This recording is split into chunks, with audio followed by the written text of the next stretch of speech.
സൗന്ദര്യവും ദൈവഭക്തിയും എന്നുള്ളതാണ്. ആദ്യമേ ഈ മെസ്സേജ് എന്നോടും എൻ്റെ കുടുംബത്തോടും ഉള്ളതാണ്. എനിക്ക് 2 പെൺകുട്ടികളാണ്, ചെറിയ വീടോടുകൂടിയാണ് നിൽക്കുന്നത്. എന്താണ് യഥാർത്ഥ സൗന്ദര്യം എന്ന് പറയുന്നത്? ലോകത്തിന്റെ കാഴ്ചപ്പാടിൽ എന്താണ് യഥാർത്ഥ സൗന്ദര്യം? നിങ്ങൾക്കറിയാം, സോഷ്യൽ മീഡിയയിലൊക്കെ വളരെ ആക്റ്റീവായിട്ടുള്ള കുഞ്ഞുങ്ങളാണ് എല്ലാവരും. ലോകം കാണുന്ന സൗന്ദര്യം എന്താണ് എന്ന് നമുക്ക് ചിന്തിക്കാം. ലോകം എപ്പോഴും നോക്കുന്നത് നമ്മുടെ പുറം സൗന്ദര്യമാണ്, അല്ലേ? ഇപ്പൊ നിങ്ങൾക്കറിയാം, സോഷ്യൽ മീഡിയയിൽ എത്ര ലൈക്ക് ഉണ്ട് എന്നതിനനുസരിച്ചിട്ടാണ് ആ ആളുടെ വ്യക്തിത്വത്തെയൊക്കെ തീരുമാനിക്കപ്പെടുന്നത്. ഇപ്പൊ 100 ലൈക്സ് ഉള്ള ഒരാളാണെങ്കിൽ, അല്ലെങ്കിൽ കൂടുതൽ ഇൻസ്റ്റാഗ്രാമിൽ ഫോളോവേഴ്സ് ഉള്ള ആളാണെങ്കിൽ, അവരൊക്കെയാണ് വിലമതിക്കപ്പെട്ട ആളുകളായിട്ട് ലോകം കാണുന്നത്. സോഷ്യൽ മീഡിയയിലെ ലൈക്കുകൾ കൊണ്ട് സംതൃപ്തിപ്പെടുന്ന അനേക കുഞ്ഞുങ്ങളെ നമുക്ക് കാണാനായിട്ട് സാധിക്കും. ഇപ്പോഴുള്ള സിനിമയുടെ പരസ്യങ്ങളും അല്ലെങ്കിൽ സിനിമകളൊക്കെ അതാണ് മെയിനായിട്ട് പറയുന്നത്. ലോകത്തിന്റെ സന്ദേശം എന്താണെന്ന് വെച്ചാൽ, നിങ്ങളുടെ സൗന്ദര്യം പൂർണ്ണമാകണം, നിന്റെ ചിത്രം എല്ലാവരിലും നല്ലതാകണം, അതുപോലെ നിനക്ക് കുറച്ചുകൂടി ഫോളോവേഴ്സ് ഒക്കെ വേണം. പിന്നെ പല യുവതികളും ഇന്ന് മിററിൽ നോക്കി ചോദിക്കും, ഞാൻ മതിയാകുന്നുണ്ടോ, എൻ്റെ സൗന്ദര്യം ഇത്ര മതിയോ, എൻ്റെ പൊക്കം കൂടുതലാണോ കുറവാണോ, എൻ്റെ കളറ് എത്രത്തോളം ഉണ്ടോ എന്നൊക്കെ ചിന്തിക്കാറുണ്ടല്ലേ. പലപ്പോഴും മിററിൽ നോക്കി നമ്മൾ രാവിലെ കോളേജിൽ അല്ലെങ്കിൽ സ്കൂളിൽ പോകുന്ന സമയത്ത് എല്ലാവരും ഒന്ന് നോക്കി, എന്നെ തന്നെ നോക്കി കൊള്ളാവുന്നവളാണോ, മറ്റുള്ളവരുടെ മുമ്പിൽ എന്നെ പ്രസന്റ് ചെയ്യാൻ പറ്റുമോ എന്നൊക്കെ ചിന്തിച്ചിട്ടല്ലേ പോകുന്നത് എല്ലാവരും. അപ്പോൾ ലോകത്തിന്റെ സന്ദേശം എന്ന് പറയുന്നത് ഇതാണ്, എങ്ങനെ മറ്റുള്ളവരുടെ മുമ്പിൽ എന്നെ തന്നെ പ്രസന്റഡ് ആയിട്ട് നിർത്താൻ പറ്റും എന്നുള്ളതാണ്. എന്നാൽ ഇതിന്റെ യാഥാർത്ഥ്യം എന്ന് പറയുന്നത് എന്താണ്? നമ്മൾ കാണുന്ന സോഷ്യൽ മീഡിയയിൽ കാണുന്ന, അല്ലെങ്കിൽ ഈ ഇൻസ്റ്റാഗ്രാമിലൊക്കെ കാണുന്ന പല ഫോട്ടോസും എന്താണ്? ഫിൽറ്ററുകളാണ്. നിങ്ങൾക്കറിയാം അല്ലേ? പലതും ഫിൽറ്ററുകളാണ്, ലൈറ്റിംഗ് മാറ്റിയതാണ്, എഡിറ്റ് ചെയ്തതാണ്. ഒരു 100 ഫോട്ടോ നമ്മൾ എടുത്താൽ ഏറ്റവും നല്ല ഫോട്ടോ നമ്മുടെ ഏതാണെന്ന് നോക്കിയിട്ടായിരിക്കും നമ്മൾ പോസ്റ്റ് ചെയ്യുന്നത്, അല്ലേ? ഇതിന്റെ യാഥാർത്ഥ്യം എന്ന് പറയുന്നത്, അവൾ എത്ര മനോഹരിയാണ്, അവൾ എത്ര പെർഫെക്റ്റ് ആണ് എന്ന് മറ്റുള്ളവർ എന്നെ കണ്ടിട്ട് പറയണം എന്ന് ചിന്തിച്ചുകൊണ്ടാണ് പല കുഞ്ഞുങ്ങളും അങ്ങനെ ചെയ്യുന്നത്. ഇങ്ങനെ സോഷ്യൽ മീഡിയയിലൂടെ എന്താണ്? വലിയൊരു താരതമ്യം ഉണ്ടാക്കുകയാണ്, അല്ലേ? ഒരാളുടെ പ്രൊഫൈല് കാണുമ്പോൾ നമ്മൾ ചിന്തിക്കും, കുറച്ചും കൂടി ബെറ്ററാണ്, എന്നെക്കാളും കുറച്ചും കൂടി ബെറ്റർ ആയിട്ടുള്ള ഒരാളാണ് എന്നൊക്കെ ചിന്തിക്കാനുള്ള സാധ്യതയുണ്ട്. അപ്പം ലോകം നമ്മളോട് പറയുന്നത് സൗന്ദര്യം is equal to social media approve. അങ്ങനെ ഇൻസ്റ്റാഗ്രാമിൽ ഇട്ട ഫോട്ടോയ്ക്ക് എത്ര ലൈക്സ് വന്നു എന്ന് അറിയാനായിട്ട് ചെക്ക് ചെയ്തുകൊണ്ടിരുന്നു. എന്താണെങ്കിലും വളരെ നിരാശയായി പോയി. അങ്ങനെ വലിയ ലൈക്സ് ഒന്നും കിട്ടിയില്ല. പിറ്റേ ദിവസം അതുപോലെ തന്നെ വീണ്ടും ഒരു ഫോട്ടോ നന്നായിട്ടൊന്ന് ഫിൽറ്റർ ഒക്കെ ഇട്ട് ഒന്നുകൂടെ ലൈറ്റിംഗ് ഒക്കെ ഒന്ന് മെച്ചപ്പെടുത്തി ഒരു ഫോട്ടോ വീണ്ടും പോസ്റ്റ് ചെയ്തു. നിമിഷങ്ങൾക്കുള്ളിൽ 300-400 ലൈക്കുകളൊക്കെ അവൾക്ക് കിട്ടി. അപ്പൊ അവൾ എന്താ ചിന്തിച്ചത്? അവൾ ചിന്തിച്ചു, എന്നെ ഒറിജിനൽ ആയിട്ട് പ്രസന്റ് ചെയ്താൽ എന്നെ ആരും ഇഷ്ടപ്പെടില്ല, അതുകൊണ്ട് ഞാൻ കുറച്ചും കൂടി മറ്റുള്ളവരുടെ മുമ്പിൽ മനോഹരിയായിട്ടിരിക്കണം എന്നാണ് അവൾ ചിന്തിക്കാനായിട്ടിടയായത്. അപ്പോൾ ഈ ഒരു പ്രായം എന്ന് പറയുന്നത് പലപ്പോഴും തെറ്റിദ്ധാരണയൊക്കെ ഉണ്ടാക്കുന്ന ഒരു പ്രായമാണ്. അത് നമ്മുടെ തെറ്റല്ല. ഈ ഒരു പ്രായത്തിൽ എല്ലാ കുഞ്ഞുങ്ങളും ചിന്തിക്കുന്നത് അങ്ങനെയാണ്, ഞാൻ കുറച്ചും കൂടി മെച്ചപ്പെട്ട് ഇങ്ങനെ ആളുകളുടെ മുമ്പിൽ നിൽക്കാൻ പറ്റുമെന്നാണ് നമ്മളിപ്പറ്റി ചിന്തിക്കുന്നത്. നമുക്ക് നമ്മളെ ഇഷ്ടമില്ലാതിരിക്കുന്ന ഒരു സമയമാണ്. അതായത് ഞാൻ അത്ര പോരാ എന്ന് ചിന്തിക്കുന്ന ഒരു സമയമാണ്. ആളുകൾ എന്നെ ഇഷ്ടപ്പെടുമോ എന്ന് ചിന്തിച്ച് ആവലാതിപ്പെടുന്ന ഒരു സമയമാണിത്. ചില കുഞ്ഞുങ്ങൾക്ക് ഇത് കാരണം വളരെ അപകർഷതാബോധമൊക്കെ ഉണ്ടാവാനുള്ള ചാൻസ് ഉണ്ട്. ചിലർക്ക് മാതാപിതാക്കളോട് വളരെ ദേഷ്യവും സങ്കടമൊക്കെ തോന്നും. കുറച്ചും കൂടി നല്ല വീട്ടിലൊക്കെ ജനിച്ചിരുന്നെങ്കിൽ എനിക്ക് കുറച്ചും കൂടെ നല്ല കാര്യങ്ങളൊക്കെ ചെയ്യാമായിരുന്നു, അങ്ങനെയൊക്കെ ചിന്തിക്കുന്ന ഒരു സമയത്താണ് നമ്മൾ നിൽക്കുന്നത്. അത് പലപ്പോഴും പല കുഞ്ഞുങ്ങളെയും നിരാശയിലേക്കാണ് നയിക്കുന്നത്. മിക്കവാറും ഫോട്ടോകൾ എടുക്കുന്ന സമയത്ത് നിങ്ങൾ ശ്രദ്ധിച്ചിട്ടുണ്ടാവും, ഇപ്പൊ ആരും അങ്ങനെ നേരെ നിന്ന് ഫോട്ടോയൊന്നും ആരും പോസ്റ്റ് ചെയ്തെടുക്കുന്നത് കാണുന്നില്ല, അല്ലെ? ഞാൻ കുറെ ഫോട്ടോസ് കണ്ടു, കുറെ കുഞ്ഞുങ്ങളുടെ ഒക്കെ ഫോട്ടോസ് കണ്ടു. അവര് ഒന്നുകിൽ ഒരു സൈഡിലേക്ക് നോക്കിയിട്ടായിരിക്കും നിൽക്കുന്നത്, അല്ലെങ്കിൽ താഴേക്ക് നോക്കിയിട്ടായിരിക്കും. ലാസ്റ്റ് ഞാൻ കണ്ട ഒരു ഫോട്ടോയില് ആ പയ്യന്റെ തലയുടെ ബാക്കിലാണ് കാണാൻ പറ്റുന്നത്. അതെന്താ അതിന്റെ സൈക്കോളജി എന്ന് എനിക്ക് മനസ്സിലായില്ല. ചിലര് ബാക്കിലോട്ട് തിരിഞ്ഞ് നിന്ന് ഫോട്ടോസ് എടുക്കാറുണ്ട്. അപ്പൊ തങ്ങളുടെ ഫേസ് എന്താ പറയുന്ന മറ്റുള്ളവരിലേക്ക് എത്തുമ്പോൾ അവരെന്ത് ചിന്തിക്കുന്നു വിചാരിച്ചിട്ടാണോ എന്താണെന്ന് എനിക്കറിയില്ല. എന്താണെങ്കിലും നിങ്ങൾക്ക് അറിയാമല്ലോ അതെന്താണെന്ന്. അപ്പം നമുക്കറിയാം, പാസ്പോർട്ട് സൈസ് ഫോട്ടോ എടുക്കുമ്പോൾ അവര് നന്നായിട്ട് നമ്മുടെ മുഖത്തുള്ള ചുളിവുകളും അതെല്ലാം മാറ്റിയിട്ടാണ് തരുന്നത്, അല്ലേ? പക്ഷെ ആധാർ കാർഡിലെ ഫോട്ടോ എങ്ങനെയുള്ളത്? അതാണ് ഒറിജിനൽ ഫോട്ടോ, അല്ലേ? അപ്പൊ അങ്ങനെയുള്ള വ്യത്യാസം ശരിക്കും നമുക്കുണ്ട്. ഒരിക്കല് ഞങ്ങളൊരു വിവാഹത്തിന് പോയിട്ട് ആ വിവാഹം കഴിഞ്ഞ് വന്ന പെൺകുട്ടി ഇങ്ങനെ വീട്ടിലോട്ട് കയറാനായിട്ട് ബുദ്ധിമുട്ട് ആയിട്ട് ഇങ്ങനെ നിൽക്കുക. ഞങ്ങൾ ചോദിച്ചു, എന്താ പറ്റി, വീട്ടിലോട്ട് കയറുന്നില്ലേ? അപ്പൊ അവളുടെ ഒരു സാധനം എടുക്കാൻ മറന്നുപോയി എന്ന് പറഞ്ഞു. അപ്പം കുറച്ച് സമയമായി, ഇനി എന്താണെങ്കിലും കയറിക്കോളും എന്ന് പറഞ്ഞു. എന്നിട്ടും അവൾക്ക് കയറാനായിട്ട് ബുദ്ധിമുട്ടാ. അപ്പം ചോദിച്ചു, എന്താണ്, എന്തെങ്കിലും അത്യാവശ്യമുള്ള സാധനമാണെങ്കിൽ നമുക്കിവിടെ കടയിൽ പോയി മേടിക്കാം എന്ന് പറഞ്ഞു. എന്നിട്ട് മോള് പോകാനായിട്ട് തയ്യാറാവുന്നില്ല. അപ്പൊ ഞാനിങ്ങനെ ചെന്ന് ചോദിച്ചു, എന്താ മേടിക്കാൻ, എന്താ എടുക്കാനുള്ളതെന്ന് ചോദിച്ചപ്പോ അവളുടെ മേക്കപ്പ് കിറ്റ് ആണ് എടുക്കാത്തത്. കാരണം ഇത് വാഷ് ചെയ്ത് കഴിയുമ്പോൾ അടുത്തത് ഉടനെ തന്നെ ഇട്ടില്ലെങ്കിൽ അവൾ വേറൊരു ഫേസ് ആളുകൾ കാണുന്നില്ലേ. അപ്പൊ അങ്ങനെ വീട്ടിലേക്ക് കയറാനായിട്ട് അവൾ ഭയങ്കര ബുദ്ധിമുട്ട് കാണിക്കുന്നതായിട്ട് ഒരിക്കലും കാണാനായിട്ട് ഇടയായി. അപ്പൊ ചെറിയ കുഞ്ഞുങ്ങളെ വെച്ച് നോക്കുമ്പോൾ അവര് തൊട്ട് ചെറിയ പ്രായത്തിൽ തൊട്ട് ഇങ്ങനെയുള്ള കാര്യങ്ങൾ നമ്മൾ സൗന്ദര്യം വർദ്ധിപ്പിക്കാനായിട്ടും ഒക്കെ ചെയ്യുന്നത് കാണാം. എന്റെ രണ്ടാമത്തെ മോള്, അവൾക്ക് 7 വയസ്സാണുള്ളത്. അപ്പൊ ഒരു ദിവസം ഞാൻ വന്നപ്പോ ഈ പുട്ടുപൊടിക്കകത്ത് കുറച്ച് കുറവുണ്ട്. അപ്പൊ ഞാന് ചോദിച്ചത്, എന്തോ പുട്ടുപൊടി ഇത്തിരി കുറവാണല്ലോ എന്ന് വെച്ച് കഴിയുമ്പോൾ മൂത്തവൾ എന്നോട് പറഞ്ഞു അത് അവളോട് ചോദിച്ചാൽ പറയുന്നു. അപ്പൊ ഞാൻ ചോദിച്ചപ്പോൾ അവള് പറഞ്ഞു 2 ആഴ്ചയായിട്ട് ഓട്ട മത്സരത്തിന് പങ്കെടുക്കാൻ പോയിരിക്കുമായിരുന്നു. ഫസ്റ്റ് ഒക്കെ കിട്ടിയ ആൾക്ക്. അപ്പൊ അവളുടെ ഫ്രണ്ട് പറഞ്ഞു ടാൻ വന്നിട്ടുണ്ട് മുഖത്ത്, അപ്പൊ അതുകൊണ്ട് പുട്ടുപൊടിയും തൈരും ചേർത്ത് മുഖത്ത് തേച്ചാല് പിന്നെ നന്നായിട്ട് തിളങ്ങും എന്ന് പറഞ്ഞു. അപ്പൊ ആളെന്താണെങ്കിലും നന്നായിട്ട് തിളങ്ങാൻ വേണ്ടി ഇതൊക്കെ തേച്ച്, ഇവിടെയും തേച്ചിട്ടുണ്ട്, 2 കാൽമുട്ടിൽ തേച്ചിട്ടുണ്ട്, അവിടെയാണ് കറുത്തിരിക്കുന്നത്. അപ്പൊ അവിടെ എല്ലാം തേച്ച് ഭംഗിയായിട്ട് വെച്ചിരിക്കും. അപ്പം ഞാനിങ്ങനെ ചിന്തിച്ചു, എന്തുമാത്രമാണ് അല്ലെ, ചെറിയ പ്രായമാണ്, 7 വയസ്സേ ഉള്ളൂ. അപ്പൊ അങ്ങനെയൊക്കെയാണ് ചിന്തിക്കുന്നത്. ഇതിന്റെ യാഥാർത്ഥ്യം എന്താണ്? ഇപ്പൊ നമ്മൾ ആരെങ്കിലും വീട്ടിൽ വരുന്ന സമയത്ത് നമ്മുടെ വീട് അലങ്കരിക്കാനായിട്ട് മനോഹരമായിട്ടുള്ള പുഷ്പങ്ങൾ നമ്മൾ എടുത്തു വെക്കും അല്ലെ. നല്ല റോസാപ്പൂക്കള് നമ്മൾ എടുത്തു വെച്ചു. അതേസമയം നമ്മൾ ഓൺലൈനിൽ നിന്ന് ഓർഡർ ചെയ്ത ആർട്ടിഫിഷ്യൽ ഫ്ലവേഴ്സ്, നല്ല ലില്ലിയും അതുപോലെ തന്നെ എടുത്തു വെച്ചു. അപ്പൊ ഈ ഒറിജിനൽ ഫ്ലവേഴ്സ് 2 ദിവസം കഴിഞ്ഞപ്പോഴത്തേക്കും എന്ത് ചെയ്തു, അത് വാടിപ്പോയി അല്ലെ. പക്ഷെ അതിന് നല്ല സുഗന്ധം ഉണ്ടായിരുന്നു. ആർട്ടിഫിഷ്യൽ ഫ്ലവേഴ്സ് എന്താണ്, ഇപ്പോഴും അതുപോലെ തന്നെ നമുക്ക് അലമാരയിൽ കാണാനായിട്ട് സാധിക്കും. അപ്പം പണ്ടുള്ള ആളുകൾ ഇങ്ങനെ ഒരു കാര്യം പറയും, കാണാൻ കൊള്ളാവുന്നത് തിന്നാൻ കൊള്ളില്ല എന്ന് പറയല്ലേ, പഴമക്കാർ പറയുന്ന ഒരു കാര്യമാണ്. ഇപ്പൊ സോഷ്യൽ മീഡിയയിൽ പലരും പെർഫെക്റ്റ് ആകുന്നത് അവരുടെ പ്രൊഫൈൽ കണ്ടിട്ട്. ഇപ്പൊ നമ്മൾ അവരെ കാണുമ്പോൾ നമ്മൾ ചിന്തിക്കുക അവർ ഭയങ്കര സന്തോഷവതികളാണ്, അവർ ഭയങ്കര സന്തോഷമുള്ള ആളുകളാണ്, അവരുടെ സന്തോഷമുള്ള ഫോട്ടോകൾ മാത്രമേ അവർ പോസ്റ്റ് ചെയ്യുന്നുള്ളൂ. പക്ഷെ യഥാർത്ഥത്തിൽ എന്താണ്, അവരെ പുറം ലോകത്തേക്ക് വരുമ്പോൾ ഒത്തിരി ഏകാന്തതയൊക്കെ അനുഭവിക്കുന്ന ആളുകളാണ് അല്ലെ.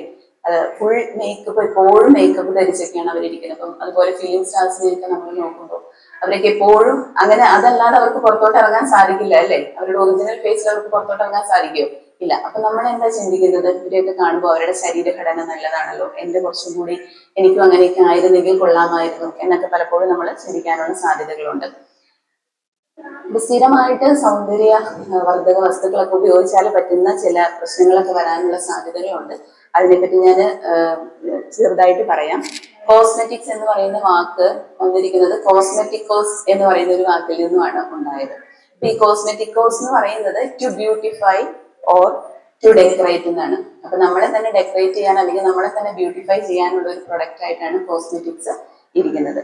അപ്പൊ ഇതിന്റെ ശരീരപരമായിട്ട് വരുന്ന പ്രശ്നങ്ങൾ എന്താണെന്ന് വെച്ചാല്, നമ്മുടെ ചർമ്മം പെട്ടെന്ന് ദുർബലമായിട്ട് പോകാനുള്ള സാധ്യതയുണ്ട്. ലോങ് ടേം നമ്മൾ ഇങ്ങനെയുള്ള സൗന്ദര്യവർദ്ധക വസ്തുക്കളൊക്കെ ഉപയോഗിച്ചാൽ നമ്മുടെ സ്കിന്നെല്ലാം ദുർബലമായി പോകും.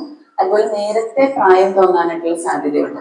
അതായത് നമ്മൾ പ്രീമച്വർ ഏജിങ് എന്ന് പറയും. കുറച്ചൊരു 35-40 വയസ്സൊക്കെ ആകുമ്പോഴത്തേക്കും ഇതുപോലെയൊക്കെയുള്ള സാധനങ്ങൾ, പ്രൊഡക്റ്റുകളൊക്കെ ഉപയോഗിക്കുന്ന ആളുകളുടെ സൗന്ദര്യം പൊതുവെ അങ്ങ് നഷ്ടപ്പെടുകയും അവരങ്ങനെ ഒത്തിരി പ്രായമുള്ള ആളുകളൊക്കെ ആയിട്ട് കാണാനായിട്ട് സാധിക്കുകയും ചെയ്യും. അതുപോലെ പറയുന്നത് സ്കിൻ പെട്ടെന്ന് തിന്നാകും, റിങ്കിൾസ് വരും. നമ്മുടെ ദേഹത്തെല്ലാം, സ്കിന്നിലെല്ലാം റിങ്കിൾസ് വരാനുള്ള സാധ്യതകളുണ്ട്. നിങ്ങൾക്കറിയാം വാട്ടർ പ്രൂഫ് മേക്കപ്സ് എന്നൊക്കെ പറഞ്ഞുകൊണ്ട് ഇപ്പോൾ ഒത്തിരി ഉണ്ടല്ലേ. പല പരസ്യങ്ങളും നിങ്ങൾ കണ്ടിട്ടുണ്ടാവും വാട്ടർ പ്രൂഫ് ആണെന്ന്. അപ്പൊ നിങ്ങൾ അതിൽ നിന്ന് തന്നെ ആലോചിക്കാം, ഇത്ര വാട്ടർ പ്രൂഫ് ആയിട്ട് വെള്ളം അടിച്ചാൽ പോലും പോകുന്നില്ല എന്നുണ്ടെങ്കിൽ എത്ര കെമിക്കൽസ് ആണ് അതിനകത്ത് അടങ്ങിയിരിക്കുന്നത്. അപ്പൊ അത് ശ്രദ്ധിക്കേണ്ട ആവശ്യമുണ്ട്. ഇതിങ്ങനെയുള്ള സാധനങ്ങൾ ഉപയോഗിച്ചാൽ എന്താ പറ്റുന്നത് വെച്ചാൽ, നമ്മുടെ സ്കിന്നിലുള്ള പോർസ് ഉണ്ട്, അതായത് ചെറിയ കുഴികളുണ്ട് നമ്മുടെ ശരീരത്തിൽ, സ്കിന്നിൽ. ഇങ്ങനെയുള്ള വസ്തുക്കൾ ഉപയോഗിക്കുന്ന സമയത്ത് ഇതെല്ലാം അടഞ്ഞു പോകും. അപ്പൊ നമുക്ക് പിമ്പിൾസ് ഒക്കെ വരാനുള്ള സാധ്യതകളുണ്ട്. അതുപോലെ ഹോർമോണൽ പ്രശ്നങ്ങൾ, ധാരാളം ഹോർമോണൽ പ്രശ്നങ്ങൾ, ഇതുപോലെയുള്ള സ്റ്റഡികളെല്ലാം സൂചിപ്പിക്കുന്ന ഒത്തിരി ഹോർമോണൽ പ്രശ്നങ്ങൾ ഇങ്ങനെയുള്ളവർക്ക് വരുന്നുണ്ട്. സ്കിൻ ക്യാൻസറുകൾ വരാറുണ്ട്. അതുപോലെ റീപ്രൊഡക്റ്റീവ് ഹെൽത്തിനെ ബാധിക്കും. റീപ്രൊഡക്റ്റീവ് ഹെൽത്ത് എന്ന് പറഞ്ഞാൽ നിങ്ങൾക്ക് അറിയാലോ, അതായത് നമ്മുടെ ഒരു പീരീഡ്സിന്റെ സമയം അതൊക്കെ നീണ്ടുപോകാനുള്ള സാധ്യതയുണ്ട്. PCOD എന്ന് പറഞ്ഞിട്ടുള്ള അസുഖങ്ങളൊക്കെ വരാനുള്ള സാധ്യതയുണ്ട്. ഓവുലേഷൻ കറക്റ്റ് ആയിട്ട് നടക്കാതിരിക്കാനുള്ള സാധ്യത, അങ്ങനെ കുറെ സംഭവങ്ങൾ ഇതിന്റെ പുറകിലുണ്ട്. അതുപോലെ കണ്ണിന് അല്ലെ, ചിലര് സ്ഥിരമായിട്ട് കണ്ണിന്റെ ഐലൈനേഴ്സ്, പിന്നെ മസ്കാര, അങ്ങനെയുള്ള കുറെ സാധനങ്ങളൊക്കെ ഇടും അല്ലെ, സ്ഥിരമായിട്ട് യൂസ് ചെയ്യുന്നവരുണ്ട്. അത് ശരിക്കും ലെഡാണ് അതിനകത്തുള്ളത്, അത് കെമിക്കലാണ്. ആ കെമിക്കൽ ഉപയോഗിച്ച് എന്താ സംഭവിക്കുന്നതെന്ന് വെച്ചാൽ നമ്മുടെ നെർവസ് സിസ്റ്റത്തിനെ ബാധിക്കും, നമ്മുടെ തലച്ചോറിനെ ബാധിക്കാനുള്ള സാധ്യതയുണ്ട്. ബ്ലഡ് കണ്ണിലോട്ട് വന്നാൽ നാഡീ രോഗങ്ങൾ നെർവസ് സിസ്റ്റം മൊത്തം ബാധിക്കാനുള്ള സാധ്യതയുണ്ട്. അപ്പം സ്ഥിരമായിട്ട് ഇതുപോലുള്ള ക്രീം മേക്കപ്പുകളൊക്കെ ഉപയോഗിച്ചാൽ എന്താ സംഭവിക്കുന്നത്? സ്വാഭാവികമായിട്ട് നമുക്കുള്ള തിളക്കം കുറഞ്ഞു പോകാനുള്ള സാധ്യതയുണ്ട്. രാസവസ്തുക്കളൊക്കെ അടങ്ങിയിരിക്കുന്നത് കൊണ്ട് നമുക്ക് കൂടുതൽ നമ്മുടെ ശരീരത്തിനെ അത് ബാധിക്കാനായിട്ടുള്ള സാധ്യതയുണ്ട്. പിന്നീട് വേറെ നമ്മുടെ ആത്മവിശ്വാസം കുറയും. കാരണം എന്നും കോസ്മെറ്റിക്സ് ഒക്കെ യൂസ് ചെയ്ത് പുറത്തോട്ട് ഇറങ്ങുന്നവർ ഒരു ദിവസം അതില്ലെങ്കിൽ വല്ലാത്ത ബുദ്ധിമുട്ടായി പോകില്ല. അതൊരു അഡിക്ഷൻ പോലെയാണ് ചില കുഞ്ഞുങ്ങൾക്ക്. ഞാൻ ആദ്യം പറഞ്ഞതുപോലെ പുറത്തോട്ട് ഇറങ്ങാൻ സാധിക്കാത്ത രീതിയിലുള്ള ചില പ്രശ്നങ്ങൾ അവരുടെ ജീവിതത്തിൽ വരാനുള്ള സാധ്യതകളുണ്ട്. വേറൊരു കാര്യം എന്താണെന്ന് വെച്ചാൽ സാമ്പത്തിക പ്രശ്നങ്ങൾ. അതായത് നല്ല പ്രൊഡക്ട്സ് യൂസ് ചെയ്തില്ലെന്നുണ്ടെങ്കിൽ ഈ പറഞ്ഞ പ്രശ്നങ്ങളെല്ലാം വരും. അല്ലെ, ഇപ്പൊ ലിപ്സ്റ്റിക് ആണെങ്കിൽ എനിക്ക് അതിനെപ്പറ്റി വലിയ ധാരണയില്ല. ലിപ്സ്റ്റിക് ആണെങ്കിൽ 1500 മേളിലൊക്കെ ഉണ്ടെന്ന് തോന്നുന്നു അല്ലേ? അങ്ങനെ റേറ്റ് ഉള്ളതും കാണും, പിന്നെ എത്രയാണെന്നൊന്നും എനിക്കറിയത്തില്ല കേട്ടോ. അതിന് മേളിലുള്ളതും കാണും. പക്ഷെ 100 രൂപയുടെ കിട്ടും അല്ലെ. 100 രൂപയുടെ യൂസ് ചെയ്താൽ എന്താ സംഭവിക്കുന്നത്? അതിനനുസരിച്ചിട്ടുള്ള പ്രശ്നങ്ങൾ നമുക്ക് ഉണ്ടാവാനുള്ള സാധ്യത. അപ്പൊ ഇതെന്ന് പറഞ്ഞാല് നല്ല പ്രൊഡക്ട്സ് യൂസ് ചെയ്യണം എന്നുണ്ടെങ്കിൽ സാമ്പത്തികമായിട്ട് കുറച്ചും കൂടി അല്ലെ, എല്ലാ ആഴ്ചയിലും ഇപ്പൊ ഫേസ് വാഷ് മേടിക്കണം അല്ലെങ്കിൽ ഇങ്ങനെയുള്ള കാര്യങ്ങളൊക്കെ മേടിക്കണമെങ്കിൽ അതിനനുസരിച്ചുള്ള സാമ്പത്തിക കാര്യങ്ങൾ നമുക്ക് വേണം. ആ സമയത്താണ് പലപ്പോഴും നമ്മുടെ ഫാമിലി കുറച്ചും കൂടി നല്ലതായിരുന്നെങ്കിൽ, കുറച്ചും കൂടെ സെറ്റപ്പ് ഒക്കെ ഉണ്ടായിരുന്നെങ്കിൽ എന്നൊക്കെ ചിന്തിക്കാനായിട്ട് പോകുന്നത്. അപ്പൊ നമുക്ക് നോർമലി എന്ത് ചെയ്യാനായിട്ട് സാധിക്കും? നമ്മുടെ സാധാരണ യൂസ് ചെയ്യുന്നത് മോയ്സ്ചറൈസേഴ്സ് ഒക്കെ യൂസ് ചെയ്യുന്നത് നമ്മുടെ സ്കിൻ മോയ്സ്ചർ ആയിട്ട് നിർത്താൻ വേണ്ടിയിട്ടാണ് അല്ലെ, അതിന് വേണ്ടിയിട്ടാണ് ചെയ്യുന്നത്. പക്ഷെ നമുക്ക് നാച്ചുറൽ ആയിട്ടുള്ള ഒരു ഗ്ലോ കിട്ടാൻ വേണ്ടിയിട്ട് എന്താ ചെയ്യേണ്ടതെന്ന് വെച്ചാൽ ഒരു ദിവസം മതിയായ ഒരു 3, 4, 5 ലിറ്റർ വെള്ളം കുടിക്കുക.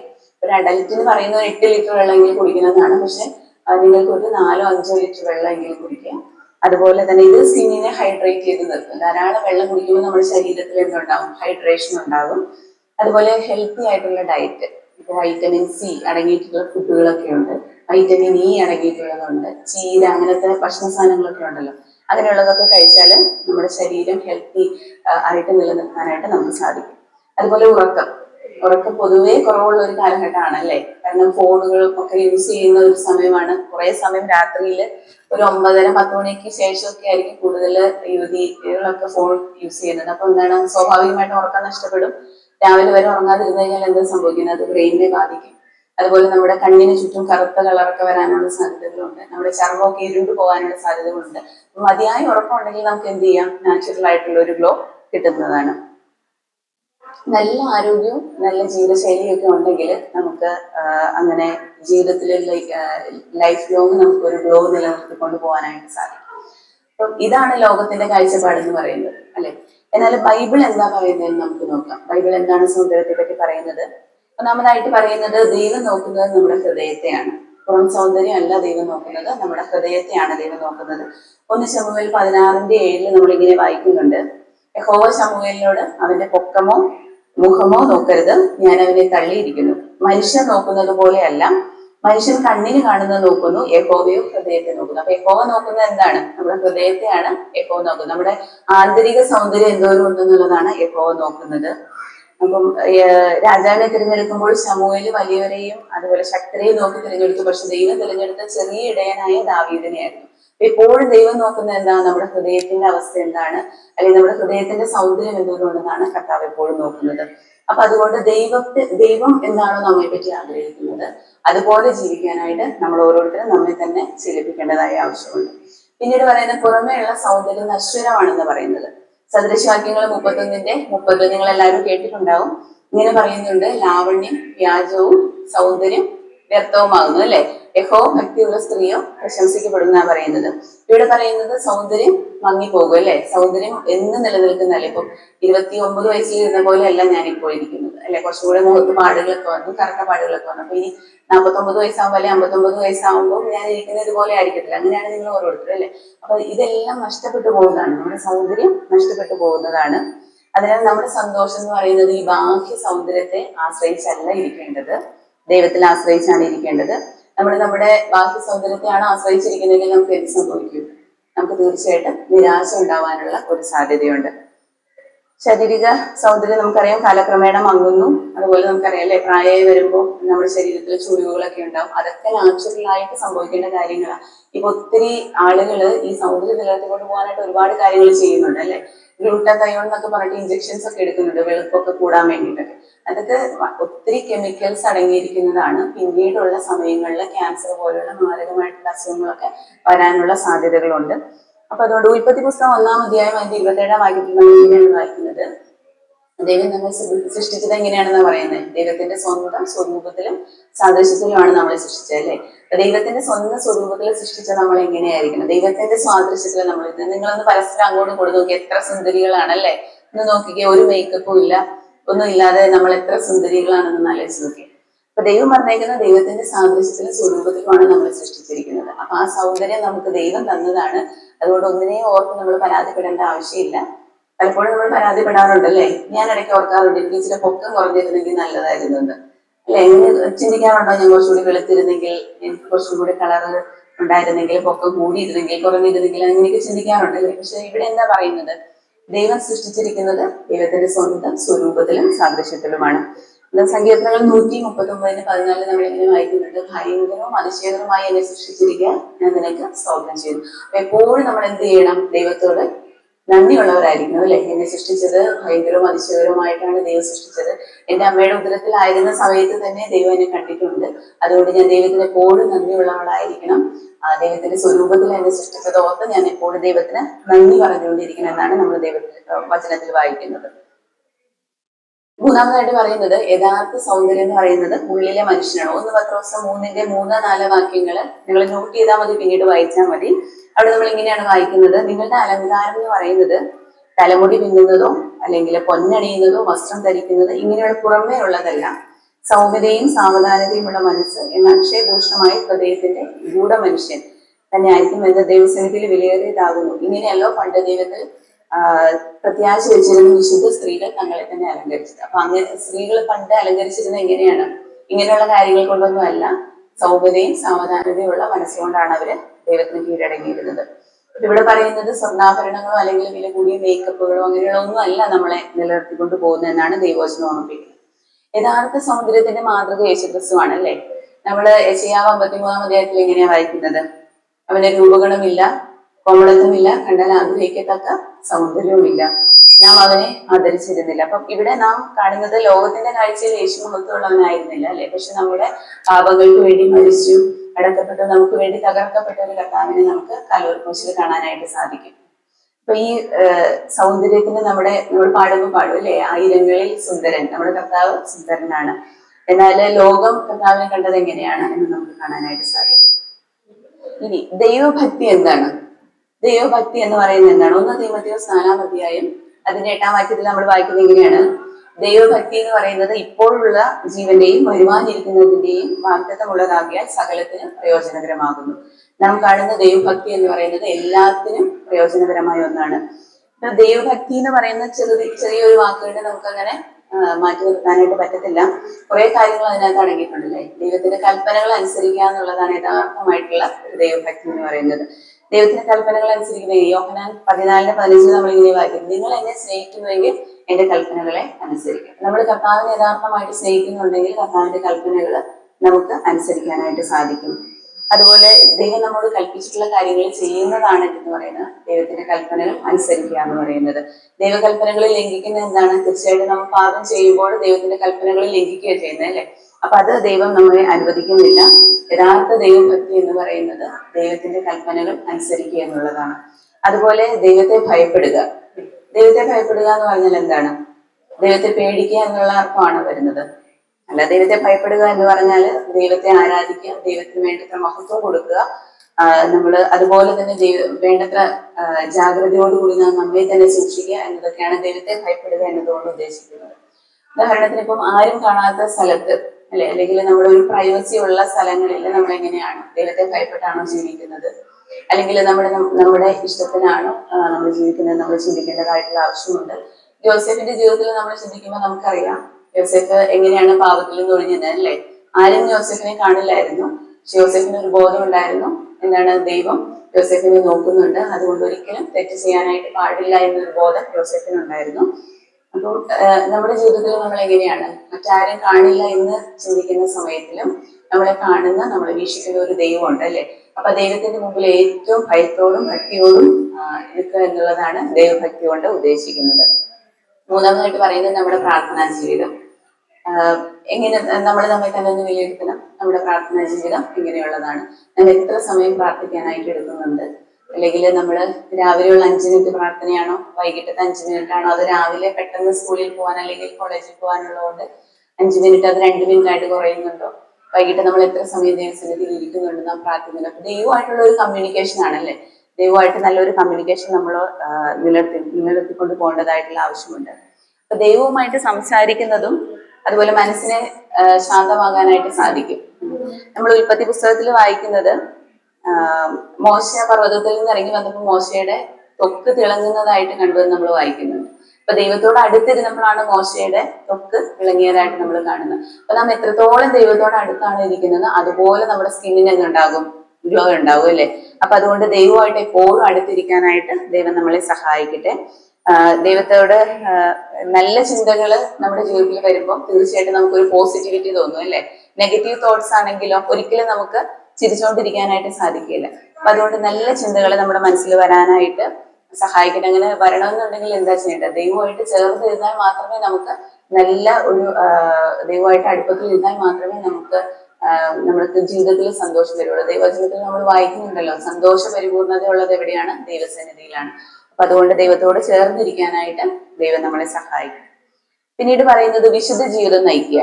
വിശുദ്ധ ജീവിതം നയിക്കുക എന്ന് പറയുന്നത് റോമാലേഖനം 12-ാം അധ്യായം 11-ാം വാക്യത്തിൽ നമ്മളിങ്ങനെ വായിക്കുന്നുണ്ട്, നിങ്ങളുടെ ശരീരങ്ങളെ ജീവനും വിശുദ്ധിയും ദൈവത്തിന് പ്രസാദമുള്ള യാഗവുമായി സമർപ്പിക്കുന്നു. അപ്പം പത്രോസ് 1:16 ഇങ്ങനെ പറയുന്നത്, ഞാൻ വിശുദ്ധനായിരിക്കുന്ന പോലെ നിങ്ങൾ വിശുദ്ധരായിരുന്നു. നമ്മുടെ കർത്താവ് വിശുദ്ധനാണ്, അതുപോലെ നാമും വിശുദ്ധനായിരിക്കണമെന്നാണ് ബൈബിൾ നമ്മെ ഓർമ്മിപ്പിക്കുന്നത്. അപ്പൊ നമ്മുടെ ശരീരങ്ങളെ എങ്ങനെയാണ് ജീവനും വിശുദ്ധിയുള്ള യാഗമായിട്ട്, ദൈവത്തിന് പ്രസാദമുള്ള യാഗമായിട്ട് നമുക്ക് സമർപ്പിക്കാനായിട്ട് സാധിക്കുന്നത്. നമുക്കറിയാം, പരിശുദ്ധാത്മാവ്, രക്ഷിക്കപ്പെട്ട ഓരോ കുഞ്ഞുങ്ങളുടെയും ജീവിതത്തിൽ പരിശുദ്ധാത്മാവ് ഉണ്ടല്ലേ. ഈ പരിശുദ്ധാത്മാവ് നമ്മുടെ ഹൃദയത്തിൽ ഉണ്ടെങ്കിൽ പരിശുദ്ധാത്മാവിനെ വസിക്കുന്നത് എവിടെയാണ്, നമ്മുടെ ഹൃദയത്തിലാണ് അല്ലെ. അപ്പൊ നമുക്ക് പാപം ചെയ്യാനായിട്ടുള്ള അനുവാദം പരിശുദ്ധാത്മാവ് തരത്തില്ല. രക്ഷിക്കപ്പെടുന്ന ഓരോ കുഞ്ഞുങ്ങളോടും ദൈവം സംസാരിച്ചുകൊണ്ടിരിക്കും. നമ്മൾ പാപം ചെയ്യാനായിട്ട് പോകുന്ന സമയത്ത് നമ്മളെ പ്രത്യേകം ഓർമ്മിപ്പിക്കും, നീ അത് ചെയ്യാൻ പാടില്ല എന്നുള്ള കാര്യം നമ്മളെ പ്രത്യേകിച്ച് ഓർമ്മിപ്പിക്കും. അപ്പൊ വിശുദ്ധ ജീവിതം നയിച്ചു കഴിഞ്ഞാൽ നമ്മുടെ ജീവിതത്തിൽ കുറ്റബോധം ഉണ്ടാകുമോ? ഇല്ല. അപ്പൊ വിശുദ്ധ ജീവിതം നയിച്ചാല് കുറ്റബോധം ഇല്ലാതിരിക്കാനായിട്ട് നമുക്ക് സാധിക്കും. ഇപ്പം ശരീരം ദൈവത്തിന്റെ ആലയമാണെന്നാണ് ദൈവത്തിന്റെ വചനത്തിൽ നമ്മൾ പറയുന്നത്. അപ്പം 1 കൊരിന്ത്യർ 6:19 മുതൽ 20 വരെയുള്ള വാക്യങ്ങൾ നമ്മൾ വായിക്കുന്നത് എങ്ങനെയാണ്, നിങ്ങളുടെ ശരീരം പരിശുദ്ധാത്മാവിന്റെ ആലയമാണ് അല്ലെ. അപ്പം ആ ശരീരത്തെ നമ്മൾ എങ്ങനെയാ കാണണ്ടേ, ഏറ്റവും ആദരവോടുകൂടി വേണം നമ്മൾ കാണാനായിട്ട്. അപ്പൊ നമ്മുടെ ശരീരത്തിൽ ഓവറായിട്ടുള്ള മേക്കപ്പുകളോ അല്ലെങ്കിൽ അങ്ങനെ നമ്മളെ തന്നെ ഒന്ന് ബ്യൂട്ടിഫൈ ചെയ്ത് പുറത്ത് കാണിക്കാനായിട്ട്, മറ്റുള്ളവരുടെ മുമ്പിൽ അട്രാക്റ്റീവ് ആയിട്ട് നിർത്താനായിട്ടല്ല നമ്മൾ ശ്രമിക്കേണ്ടത്. ദൈവം എന്താണോ നമ്മളെ പറ്റി ആഗ്രഹിക്കുന്നത് അതുപോലെ മറ്റുള്ളവരുടെ മുമ്പിൽ പ്രസന്റഡ് ആയിട്ട് നിൽക്കാനാണ് നമ്മൾ ആഗ്രഹിക്കുന്നത്. ഇനി ഈ ദൈവഭക്തി എങ്ങനെയാണ് ഈ സൗന്ദര്യം സൃഷ്ടിക്കുന്നത് എന്ന് നമുക്ക് നോക്കാം. ആത്മാവിന്റെ ഫലങ്ങളെ പറ്റി നമ്മൾ ഇന്ന് രാവിലെ കേട്ടു ഗ്രേസ് ആന്റിലൂടെ. ഗലാത്യർ 5:22 നമ്മൾ എന്തൊക്കെയാ വായിക്കുന്നത്, ആത്മാവിന്റെ ഫലങ്ങൾ. ഇവിടെ സ്നേഹമുണ്ട്, സന്തോഷമുണ്ട് അല്ലെ, സമാധാനം, ദയ, പരോപകാരം, വിശ്വസ്തത, ഇന്ദ്രിയജയം, ഇങ്ങനെയുള്ള എല്ലാ ആത്മാവിന്റെ ഫലങ്ങളും ആരിലുണ്ടാകണം, നമ്മളിലുണ്ടാകണം അല്ലെ. ഇങ്ങനെയുള്ള ഈ ആത്മാവിന്റെ ഫലങ്ങൾ ഉണ്ടെങ്കിൽ തന്നെ നമുക്ക് എന്ത് സംഭവിക്കും, നമുക്ക് തീർച്ചയായിട്ടും സന്തോഷത്തോടെ ഇരിക്കാനായിട്ട് സാധിക്കും. നമ്മുടെ മുഖം ഓട്ടോമാറ്റിക്കലി പ്രസന്നമാകും അല്ലെ. ഇതിന്റെ ഒന്നും ആവശ്യമില്ല, നാച്ചുറൽ ആയിട്ടുള്ള ഒരു ബ്യൂട്ടി ദൈവം നമുക്ക് തന്നിട്ടുണ്ട്. അപ്പൊ നമ്മുടെ ഹൃദയത്തിൽ അശുദ്ധമായിട്ടുള്ള ചിന്തകളൊന്നും ഇല്ലാന്നുണ്ടെങ്കിൽ നമുക്ക് കുറ്റബോധമൊന്നും ഉണ്ടാവില്ല, അല്ലെങ്കിൽ നമുക്ക് ആളുകളെ ഫേസ് ചെയ്യാനായിട്ടുള്ള ബുദ്ധിമുട്ടുണ്ടാകില്ല. വളരെ കോൺഫിഡൻസോടുകൂടി നമുക്ക് അവരെ ഫേസ് ചെയ്യാനായിട്ട് പറ്റും അല്ലെ.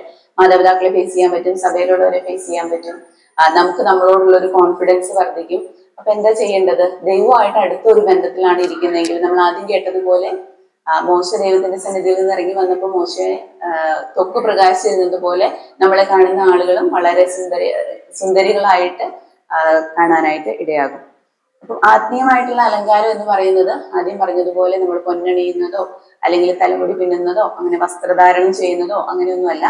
നമ്മൾ കണ്ടല്ലോ, ദൈവസന്നിധിയിൽ ചെലവഴിക്കുന്ന സമയം എത്രത്തോളമാണ് നമ്മൾ ദൈവസന്നിധിയിൽ ചെലവഴിക്കുന്നത്. ഞാൻ ആദ്യം പറഞ്ഞതുപോലെ പ്രാർത്ഥിക്കാനായിട്ട്, ദൈവവചനം വായിക്കാനായിട്ട്, ദൈവമായിട്ടുള്ള കൂട്ടായ്മയിൽ നിൽക്കാനായിട്ട് നമ്മൾ എന്തോരം സമയം ചെലവഴിക്കുന്നുണ്ട് എന്നുള്ള കാര്യം നമ്മൾ ഈ സമയത്ത് ചിന്തിക്കേണ്ടതായിട്ടുള്ള ആവശ്യമാണ്. അപ്പൊ ദൈവം നമ്മെ കാണുന്നത് പോലെ നാം നമ്മെ കാണാനായിട്ട് ശ്രമിച്ചു കഴിഞ്ഞാൽ ഇങ്ങനെയുള്ള പ്രശ്നങ്ങളൊക്കെ നമുക്ക് ഒഴിവായി പോകും അല്ലെ. ഇപ്പം എനിക്ക് എന്നെ പറ്റി നല്ലൊരു കോൺഫിഡൻസ് തോന്നും, ഞാൻ ഓക്കെയാണ്, മറ്റുള്ളവരുടെ മുമ്പിൽ എനിക്ക് നിൽക്കാം എന്നുള്ള ഒരു കോൺഫിഡൻസ് നമുക്ക് തോന്നാനായിട്ടുള്ള സാധ്യതയുണ്ട്. അപ്പൊ ലോകത്തിന്റെ ട്രെൻഡുകൾ എന്ന് പറയുന്നത് അത് വളരെ ഓരോ കാലം ചെല്ലും തോറും അത് കൂടി വരികയാണല്ലേ. പണ്ടുള്ളതുപോലെ അല്ല ഇപ്പം. ഞാൻ ആദ്യം പറഞ്ഞതുപോലെ സോഷ്യൽ മീഡിയയിൽ എങ്ങനെയാണോ അതിനനുസരിച്ചിട്ടാണ് ലോകം ഓരോരുത്തരെയും വീക്ഷിക്കുന്നത്. അപ്പം നമ്മൾ ചിലപ്പം ഇപ്പൊ ഇങ്ങനെ ഇരിക്കുന്ന സാഹചര്യത്തിൽ നമ്മൾ വളരെ എന്താ പറയുന്നത് ഒത്തിരി ഇതൊന്നും അല്ലെങ്കിൽ നമ്മൾ ഇതുപോലെയുള്ള മീഡിയകളിലൊക്കെ എങ്ങനെയാണ് നമ്മളെ തന്നെ പ്രസന്റ് ചെയ്യുന്നതെന്ന് ഒന്ന് ചിന്തിക്കേണ്ട ആവശ്യമുണ്ട്. മറ്റുള്ള ആളുകൾ നമ്മളെ വീക്ഷിക്കുമ്പോൾ നമ്മൾ ദൈവത്തിന്റെ പൈതലായിട്ട് തോന്നുമോ അതോ ഈ ലോകത്തിന്റെ ഒഴുക്കിനൊത്ത് പോകുന്ന ആളുകളാണോ എന്ന് നമ്മൾ ചിന്തിക്കേണ്ടതായിട്ടുള്ള ആവശ്യമുണ്ട്. അപ്പം ലോകം പറയുന്നത് എന്താണെന്ന് വെച്ചാൽ എക്സ്പോസ് ടു ഇംപ്രസ്, മറ്റുള്ളവരെ ഇംപ്രസ് ചെയ്യാനായിട്ട് കുറച്ചും കൂടി എക്സ്പോസ് ചെയ്യാനായിട്ടാണ് പറയുന്നത് അല്ലെ. അങ്ങനെ ചെയ്താലാണ് എന്ത് ചെയ്യുള്ളൂ, ലോകം നമ്മളെ അംഗീകരിക്കുകയുള്ളൂ. പക്ഷെ ദൈവം പറയുന്നത് എന്താണ്, ഡ്രസ് ടു ഹോണർ ഗോഡ് അല്ലെ.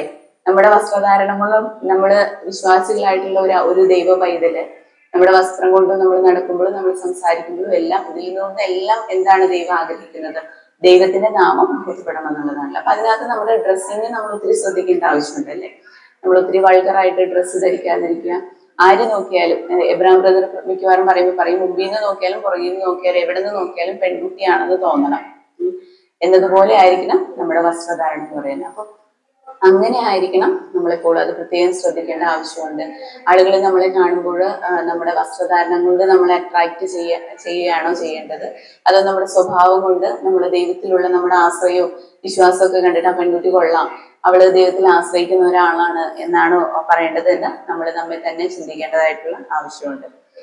അപ്പം look good to be accepted എന്നാണ് ലോകം പറയുന്നെങ്കിൽ ദൈവം പറയുന്നത് be real to be accepted എന്ന് പറഞ്ഞാൽ നമ്മൾ എന്താണോ ആയിരിക്കുന്നത് അതുപോലെ നിന്ന് ദൈവസന്നിധിയിൽ ആയിരിക്കാനായിട്ടാണ് ദൈവം നമ്മളെ പറ്റി ഉദ്ദേശിക്കുന്നത്. അപ്പം തീർച്ചയായിട്ടും നമുക്ക് ഇന്ന് ഈ ലോകത്തിൽ ജീവിക്കുന്ന സമയത്ത് ഒത്തിരി ഇൻഫ്ലുവൻസുകൾ ഉണ്ടല്ലേ, ഒത്തിരി പേര് ഇൻഫ്ലുവൻസേഴ്സ് ആയിട്ടുണ്ട്. അവരെല്ലാം പറയുന്നത് എന്താണ്, ഓരോ ദിവസവും എനിക്ക് തോന്നുന്നു ഡേ ഇൻ മൈ ലൈഫ് എന്നൊക്കെ പറഞ്ഞിട്ട് ഓരോരുത്തർ ഓരോ അല്ലെ ഒത്തിരി കാര്യങ്ങളൊക്കെ അവരിടുന്നുണ്ട്. അപ്പൊ അവരിതിൽ മുഴുവനും ലോകത്തിനോട് കാണിക്കാനായിട്ട് ആഗ്രഹിക്കുന്നത് എന്താണ്, ഞങ്ങൾ ഇങ്ങനെയാണ്, ഇങ്ങനെ ഉണ്ടെങ്കിൽ മാത്രമേ നമുക്ക് കുറച്ചുകൂടി വിലയൊക്കെ കിട്ടുകയുള്ളൂ, അതുകൊണ്ട് നിങ്ങൾ കുറച്ചും കൂടി ഈ രീതിയിൽ അപ്ഡേറ്റഡ് ആകണം.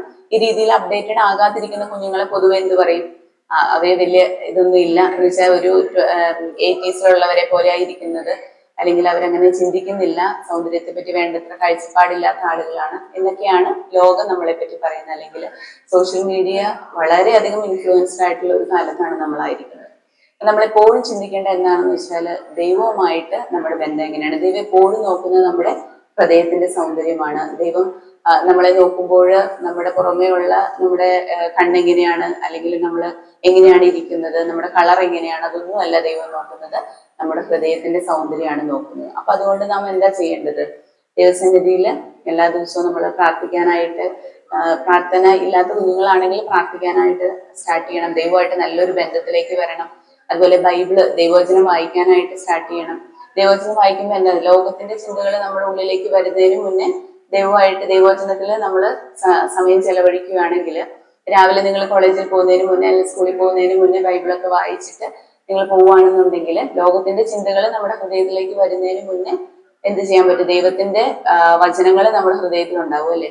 അപ്പൊ സങ്കീർത്തനത്തിൽ നമ്മളിങ്ങനെ പറയുന്നുണ്ട്, ഞാൻ നിന്നോട് പാപം ചെയ്യാതിരിക്കേണ്ടതിന് നിന്റെ വചനത്തെ എന്റെ ഹൃദയത്തിൽ സംഗ്രഹിക്കുന്നു. അപ്പൊ ദൈവത്തോട് നാം പാപം ചെയ്യാതിരിക്കാനായിട്ട് ദൈവത്തിന്റെ വചനം നമ്മുടെ ഉള്ളിൽ എപ്പോഴും ആവശ്യമാണ് അല്ലെ. അപ്പൊ പാപം ചെയ്യാതിരിക്കാൻ പറ്റുമോ എന്ന് ചോദിച്ചാൽ നമ്മൾ ഈ ലോകത്തിലാണ് ജീവിക്കുന്നത് അല്ലെ, നമുക്ക് അതിനുള്ള ഒത്തിരി ടെൻഡൻസീസ് ഉണ്ട്, ഒത്തിരി ചാൻസസ് ഉണ്ട്. പക്ഷെ ദൈവം എന്താണ് ആഗ്രഹിക്കുന്നത്, മറ്റുള്ളവരെ പോലെയല്ല, നാം ഓരോരുത്തരും ദൈവത്തിന്റെ സന്നിധിയിൽ ദൈവത്തിന്റെ മക്കളായിട്ട് നിൽക്കണം എന്നുള്ളതാണ് അല്ലെ. നമ്മളിപ്പം കോളേജിലാണെങ്കിൽ നിങ്ങൾക്കറിയാം 1-2 കുട്ടികളായിരിക്കും ചിലപ്പോൾ വിശ്വാസികളായിട്ടുള്ളത്. അപ്പം അവരെപ്പോഴും എങ്ങനെയായിരിക്കണം, ദൈവത്തിന്റെ സ്വന്തം സ്വരൂപത്തിലും സാദൃശ്യത്തിലുമാണ് ദൈവം നമ്മളെ സൃഷ്ടിച്ചതെങ്കിൽ നമ്മളെ കാണുന്ന ആളുകൾ നമ്മളിലൂടെ കർത്താവിനെ കാണാനായിട്ട് ഇടയാകണം. ആ രീതിയിൽ വേണം നമ്മുടെ സൗന്ദര്യത്തെ സൂക്ഷിക്കാനായിട്ട് എന്നാണ് പറയുന്നത്. അപ്പൊ നമുക്കിങ്ങനെ പ്രാർത്ഥിക്കാം, അല്ലേ? കർത്താവെ, ലോകത്തിന്റെ തെറ്റായിട്ടുള്ള സൗന്ദര്യത്തിൽ നിന്ന്, അതിന്റെ കാഴ്ചപ്പാടുകളിൽ നിന്ന് ഞങ്ങളെ രക്ഷിക്കണമേ. പല രീതിയിലുള്ള ഇൻഫ്ലുവൻസുകൾ അല്ലെങ്കിൽ അങ്ങനെയുള്ള തോട്ട്സുകളൊക്കെയാണ് ഞങ്ങൾക്ക് ഓരോ ദിവസവും അനുദിനവും ഞങ്ങളുടെ ജീവിതത്തിലേക്ക് വരുന്നത്. എന്നാൽ അതിലൊന്നും പെട്ടുപോകാതെ ദൈവം ഞങ്ങൾ പ്രത്യേകം സൂക്ഷിക്കണം എന്ന് നമുക്ക് ഓരോ ദിവസവും നമുക്ക് പ്രാർത്ഥിക്കാം. അപ്പൊ നിങ്ങൾ ചോദിക്കും, ആന്റി ഇങ്ങനെയുള്ളതൊക്കെ ചെറുത് ലൈറ്റ് ആയിട്ടുള്ള മേക്കപ്പ് ഒക്കെ ഇട്ട് എന്താ കുഴപ്പമുള്ളത് എന്ന് ചോദിച്ചാല്, അങ്ങനെ ചെറുതായിട്ട് മേക്കപ്പ്, സ്ഥിരമായിട്ട് നമ്മൾ മേക്കപ്പ് ഒക്കെ യൂസ് ചെയ്താൽ ഈ പറഞ്ഞതുപോലെ പല സ്കിൻ ഡിസീസുകൾ നമുക്ക് ഉണ്ടാവാനുള്ള സാധ്യതകളുണ്ട്, അല്ലെ? അതുപോലെ ഞാൻ ആദ്യം പറഞ്ഞ കുറെ കാര്യങ്ങൾ പറഞ്ഞു, സാമ്പത്തിക പ്രശ്നങ്ങളുണ്ട്, അങ്ങനെയുള്ള കുറെ കാര്യങ്ങൾ. പിന്നെ നമ്മുടെ കോൺഫിഡൻസ് ആണ് എപ്പോഴും കുറഞ്ഞു പോകുന്നത്, അല്ലെ? നമുക്ക് ഒരിക്കലും ആളുകളുടെ ഇടയിലേക്ക് ഇതില്ലാതെ ചെല്ലാൻ പറ്റില്ല എന്നുള്ളൊരു പ്രശ്നം ചിലപ്പോൾ ഉണ്ടാവാനുള്ള സാധ്യതയുണ്ട്. എനിക്ക് പല കുഞ്ഞുങ്ങളെ അറിയാം, അവരുമായിട്ടൊക്കെ സംസാരിക്കുമ്പോൾ അവര് എപ്പോഴും ഇങ്ങനെ ഒതുങ്ങിക്കൂടി, അല്ലെങ്കിൽ അത് ഉൾവലിഞ്ഞു പോകാനുള്ള മെയിൻ ആയിട്ടുള്ള ഒരു കാരണം എന്താണെന്ന് വെച്ചാല്, എന്നെ മറ്റുള്ളവർക്ക് ഇഷ്ടപ്പെടുവോ, അല്ലെങ്കിൽ ഞാൻ അടുത്ത് ചെന്നാൽ അവർക്ക് ഇഷ്ടപ്പെടുവോ, അങ്ങനെയൊക്കെ ചിന്തിക്കുന്നതുകൊണ്ടാണ്. അപ്പൊ അതുകൊണ്ട് മേക്കപ്പ് ഒക്കെ ചെറുതായിട്ട് ലൈറ്റ് ആയിട്ടൊക്കെ മേക്കപ്പ് ഇട്ടാൽ എന്താ കുഴപ്പമുള്ള? ഇപ്പൊ ഞാൻ പറഞ്ഞില്ലേ, നിങ്ങളൊന്ന് അങ്ങോട്ടും ഇങ്ങോട്ടും നോക്കി എന്തെങ്കിലും കുഴപ്പമുണ്ടോ ആരെങ്കിലും കണ്ടിട്ട്? ഇല്ല, അല്ലെ? അപ്പം ഞാൻ ആദ്യം പറഞ്ഞതുപോലെ ദൈവത്തിന്റെ സന്നിധിയിൽ നമ്മൾ നമ്മെ തന്നെ, നമ്മുടെ ഹൃദയത്തെയാണ് ദൈവം നോക്കുന്നത്. അതുകൊണ്ട് നമ്മുടെ പുറമേയുള്ള അലങ്കാരമല്ല. പറഞ്ഞതുപോലെ ലോകം നമ്മെ നോക്കുമ്പോഴും നമ്മുടെ ഹൃദയം എങ്ങനെയാണ് എന്നല്ല അവർ നോക്കുന്നത്, അല്ലെ? നമ്മുടെ സൗന്ദര്യമാണ് നോക്കുന്നതെങ്കിൽ അവരെ നോക്കുമ്പോൾ നമ്മളിലൂടെ ദൈവത്തെ കാണാനായിട്ട് ഇടയാകണം. അവിടെയാണ് നാം ജയിക്കുന്നത്, അല്ലെ? അവര് നമ്മളിലൂടെ ദൈവത്തെ കാണുമ്പോഴാണ് നമ്മൾ ജയിക്കുന്നത്, അല്ലെങ്കിൽ ദൈവത്തിന്റെ മഹത്വം അവിടെ നിലനിൽക്കപ്പെടുന്നത്. അപ്പൊ അതുകൊണ്ട് ഇനി ഓരോ ദിവസങ്ങളിലും നമുക്ക് പ്രാർത്ഥിക്കാം, ലോകത്തിന്റെ തെറ്റായിട്ടുള്ള സൗന്ദര്യ കാഴ്ചപ്പാടുകളിൽ നിന്ന് എന്നെ സൂക്ഷിക്കണമേ എന്ന് നമുക്ക് പ്രാർത്ഥിക്കാം. അതുപോലെ ഹൃദയം ഏറ്റവും വിശുദ്ധമായിട്ട് സൂക്ഷിക്കുന്നതിനായിട്ട് ദൈവം എന്നെ ഒരുക്കണമേ എന്ന് നമുക്ക് പ്രാർത്ഥിക്കാം. തെറ്റായിട്ടുള്ള ചിന്തകളിൽ നിന്നും തെറ്റായിട്ടുള്ള ധാരണകളിൽ നിന്നും ഒക്കെ എന്നെ വിടുവിക്കണമേ എന്ന് നമുക്ക് ദൈവത്തോട് പ്രാർത്ഥിക്കാം. അപ്പൊ ഹൃദയത്തിൽ എപ്പോഴും സന്തോഷം നിലനിൽക്കാനായിട്ട് എന്തൊക്കെയാ ചെയ്യേണ്ടത്? ദൈവത്തിന്റെ വചനം വായിക്കുകയും പ്രാർത്ഥിക്കുകയും ദൈവത്തോട് അടുത്ത് നിൽക്കുകയൊക്കെ ചെയ്യുമ്പോൾ നമ്മുടെ ഹൃദയത്തിലുള്ള സന്തോഷം വരും. ആ സന്തോഷം ഓട്ടോമാറ്റിക്കലി ഇങ്ങോട്ട് വരും, നമ്മുടെ മുഖത്ത് പ്രസന്നമായിട്ട് കാണാൻ പറ്റും, അല്ലെ? അപ്പൊ നമുക്ക് ഗ്ലൂമി ആയിട്ടിരിക്കേണ്ട ആവശ്യം വരുമോ? ഇല്ല. നമ്മുടെ മുഖത്ത് സന്തോഷം എപ്പോഴും തെളിഞ്ഞു നിൽക്കും. അതിന് കാരണം എന്താണ്? ദൈവത്തിന്റെ വചനമുള്ള ഒരു ബൈബിളാണെങ്കിൽ അത് തമ്മിലുള്ള വ്യത്യാസം നിങ്ങൾക്ക് ലോകത്തിലേക്ക് നോക്കിയാലും മനസ്സിലാവും.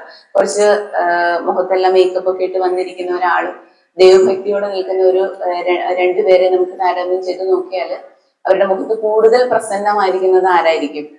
ദൈവഭക്തിയോടെ നിൽക്കുന്ന ആളുകളായിരിക്കും. അതുപോലെ ജീവിക്കാനായിട്ട് ദൈവം നമ്മളെ ഓരോരുത്തരെയും സഹായിക്കട്ടെ. ഹൃദയം ശുദ്ധിയുള്ളതാക്കാനും ദൈവഭക്തിയിൽ നമ്മുടെ ജീവിതം നയിക്കാനും കൃപ തരുന്നതിന് വേണ്ടിയിട്ട് നമുക്ക് പ്രാർത്ഥിക്കാം. ദൈവം ധാരാളമായിട്ട് നമ്മെ അനുഗ്രഹിക്കട്ടെ.